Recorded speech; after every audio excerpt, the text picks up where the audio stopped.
El equilibrio, con eso terminamos, yo diría que es una hipótesis doctrinaria, pero que en la práctica no solo en nuestros medios se ve, sino en todos los regímenes políticos.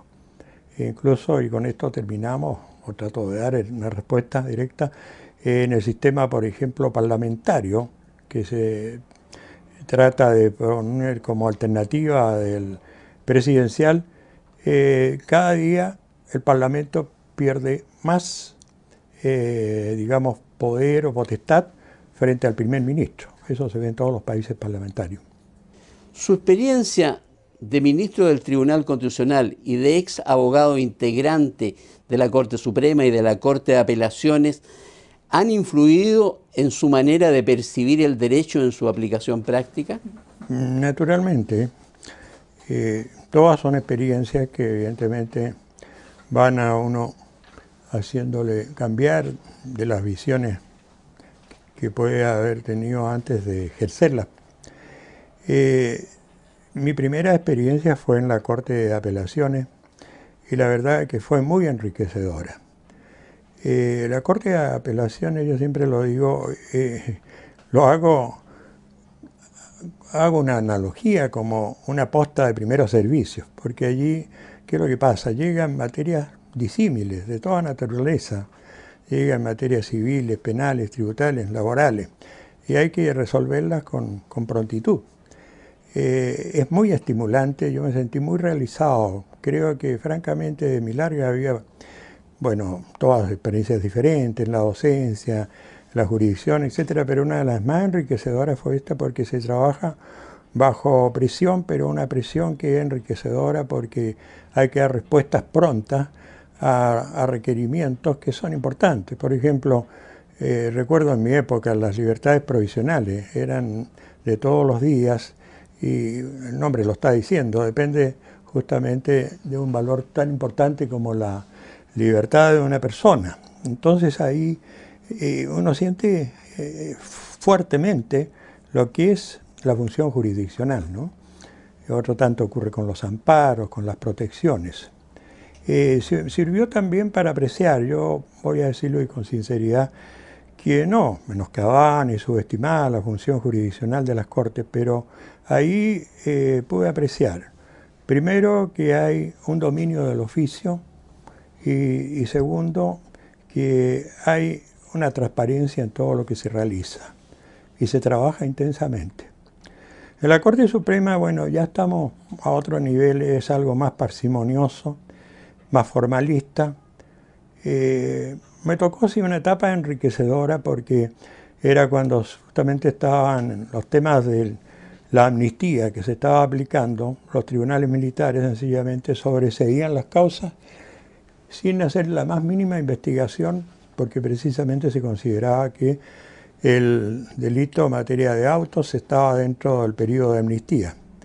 Y ahí con otros dos colegas, porque yo integraba permanente la sala penal, era abogado integrante de la segunda sala, en carácter permanente, y empezamos justamente a oponernos a ese criterio y logramos en algún momento mayoría, cosa que en la actualidad es punto pacífico, en el sentido que no se podía sobreseer sin antes realizar la investigación. Creo que fue un gran paso y es una de las cosas que yo me siento halagado de haber contribuido en esa doctrina. En el Tribunal Constitucional me tocó una etapa en que el Tribunal tenía muy pocas actividades, digamos, que pudieran causar inquietudes, incluso jurídicas, porque sencillamente en ese momento el Tribunal tenía un solo control preventivo de las leyes que ya se habían dictado, estas orgánicas constitucionales. Muy rara vez nos tocaron situaciones que en realidad eran de carácter doctrinario y que produjeran en los ministros una inquietud profunda en el saber. Una de ellas, y también me siento muy halagado de haber contribuido a que la ley de presupuesto tuviese un tratamiento especial, porque sencillamente se presentaban requerimientos que hacían imposible al presidente a veces cumplir compromisos.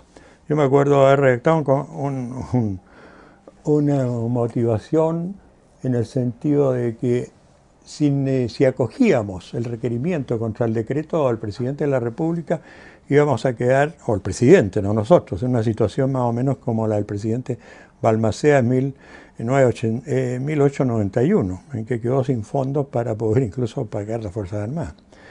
En general fue un trabajo más bien pasivo por la naturaleza que en ese momento tenía el tribunal. No sé si estamos fuera de tiempo, pero me interesaría dejar marcado porque ahora puede presentarse en relación con una designación de una senadora. De acuerdo con la Constitución, le correspondía al presidente de la República asumir como senador, y era nada menos que el general Pinochet.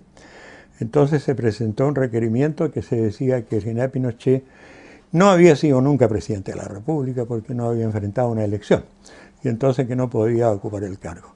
¿Qué había ocurrido? Que el presidente de la República ya había asumido como tal ante el Senado, había prestado juramento o promesa, ya tenía su nombramiento y tenía, bueno, de facto podríamos decir, la calidad de senador. Entonces el tribunal se veía en esta contingencia, declarar que estaba inhabilitado por no ser presidente de la República en rigor. Se optó ahí, siempre hay algunos escapes en decir que el tribunal podía declarar inhabilidades sobrevinientes, pero no las que tenía la persona al momento de asumir el cargo. Fue algo entre simpático y que demuestra que a veces el Tribunal Constitucional tiene que tratar de buscar soluciones que no produzcan alguna situación política de gravedad, como habría sido en ese momento que dejáramos al presidente, digamos, al general Pinochet al margen de la senaturía cuando ya había juramentado ante esa corporación. Eso está más bien a carácter de anécdota, pero no deja de ser interesante, ¿no? En una variante del tema, su vida académica y de estudio llevada a cabo en su larga trayectoria, ¿reconoce usted algún efecto positivo en su experiencia de magistrado del Tribunal Constitucional? Sí, es difícil pregunta. En ese momento el tribunal, reitero, tenía una actividad muy pasiva porque no tenía sino el control preventivo. El control posterior le correspondía a la Corte Suprema. Entonces las situaciones que nos llegaban eran más bien pacíficas, eran de carácter jurídico, pero muy irrelevante, digamos, desde el punto de vista doctrinario, ¿no? A mí me tocó en ese momento convivir con 3 ministros de la Corte Suprema, que ellos podían en ese momento integrar el Tribunal Constitucional. Y en esa línea me puedo señalar, ¿no?, que se marcaba el criterio diferente que es el intérprete de la Constitución, del intérprete del Código Civil o de las leyes ordinarias, ¿no? Porque el intérprete de la Constitución tiene que tener otra visión, no tan literalista.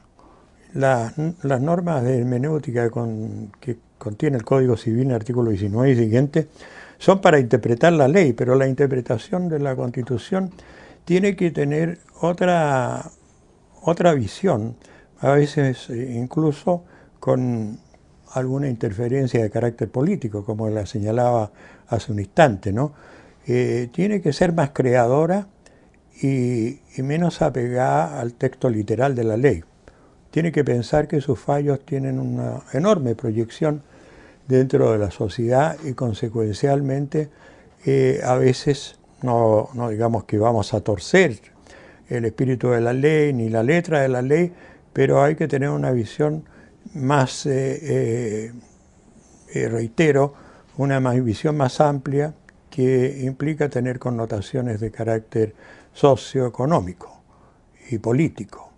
Y en ese sentido me sirvió experiencia que el choque que había entre los ministros de Corte Suprema, que eran de una marcada tendencia civilista, con el que teníamos los profesores de Constitucional, con esta visión, digamos, no más flexible, sino más omnicomprensiva de lo que debe ser la lectura de la Constitución.